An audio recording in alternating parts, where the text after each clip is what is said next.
This is Cucina Povera at its best. Simple, humble, but full of flavour. And the reason why my eyes are watering is because of the onion, not because I'm about to cry.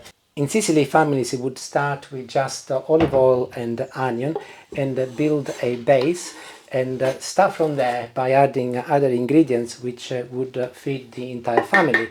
And they would have used whatever they had available either in the garden or in the cupboard.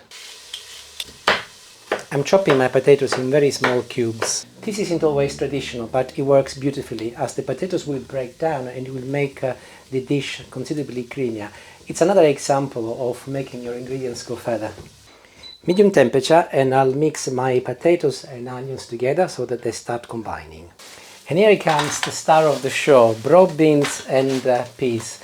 Those broad beans are actually quite special to me because they come from Castelvetrano, my hometown in Sicily. They were donated to me by my sister-in-law Mariolina when I went to visit back in May, and I blanched them and I put them in the freezer. The peas are from the supermarket, but that goes to show that actually you can cook those. They're still frozen solid, there's water still attached there. And that goes to show that you can cook this meal from frozen without the need to defrost it, and ideal because you can still have a nourishing Sicilian meal even if you're back late from work, ready in half an hour. But I will quickly run this underwater so that I'll clear the ice. And here we go, they can go in.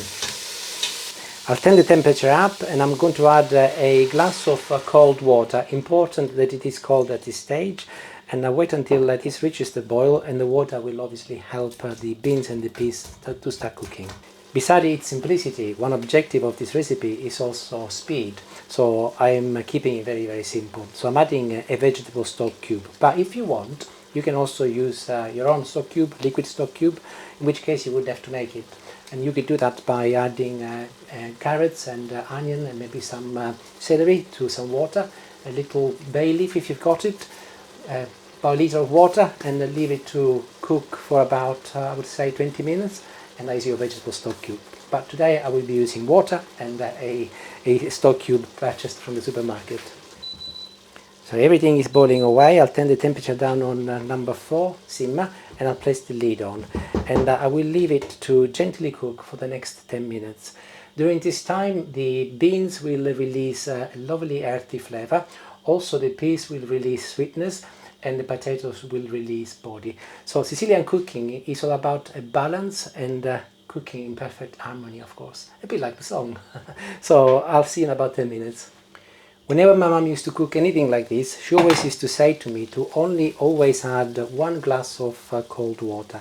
That is because you want to starve your beans and your peas in this case, and the more you starve them with water, the more of the natural flavour they release into the sauce. That is a theory, so that's what I always do. I'm adding only a little amount of salt because I've used a stock cube, and I'll be adding a little bit more water now. But if you were to use obviously your own vegetable stock, you will have to most probably add a little bit more salt, but you can always leave that until the very end once your pasta is cooked. Also a little pepper, that will always be a pleasant addition to any dish. And I'm now ready to add more water. I've just boiled the kettle. It is okay to use hot water now because everything is hot, of course, and it will make your preparation considerably faster. Now, how much water do you add? I'm cooking for 2 people, so I'm just regulating it based on the fact that I will not be draining this water because obviously this is part of the meal. So I'm putting enough for Julie and I, and I'm putting approximately altogether, including the water from the previous glass, is 1 litre. So adjust it depending on how many people you're cooking for. I will be cooking 180 grams of pasta, but I will wait until this reaches the boil once again, and then I'll add my pasta. Now, what sort of pasta? And of course you can use anything you like, but bearing in mind that it's a brothy meal, I would recommend that you use short pasta.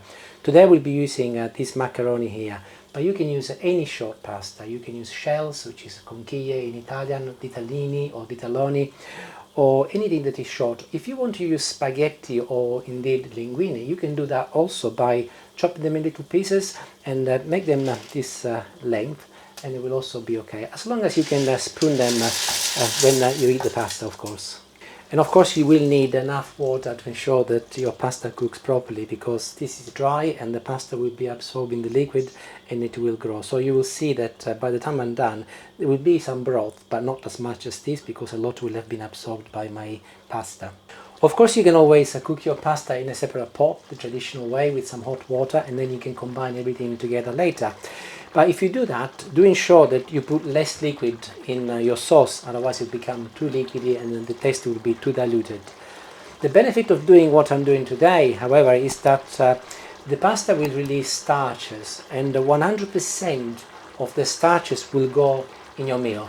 And that is on the assumption that you like it to be creamy, which I do.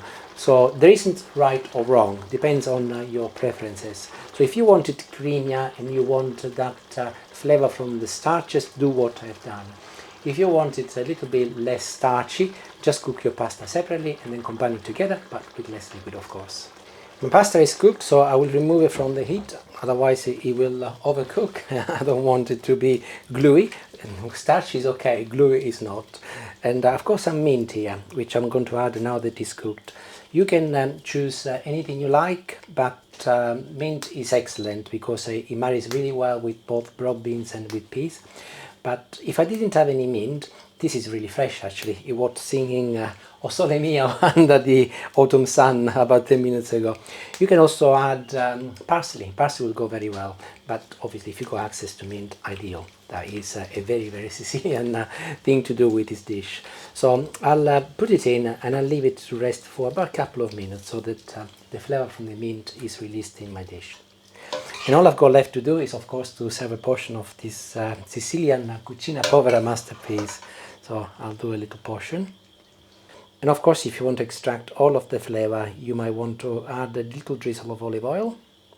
I'm not sure if you ever tried anything like this before. Regardless, though, if you have or you haven't, I would recommend that if you like chili flakes, add just a little on the top, just like this, and it will really balance everything together, and it'll make a big difference, assuming you like chili flakes, that is. Sometimes I also add some grated hard Italian cheese like pecorino or parmigiano or grana. Today I want to keep it really simple, and I want to be able to just taste the flavor as it is without any cheese.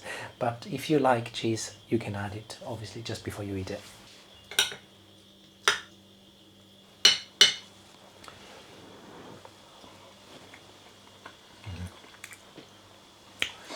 And as I taste this, I am reminded that Cucina Povera might mean humble cooking, but trust me, there is nothing humble about the taste here.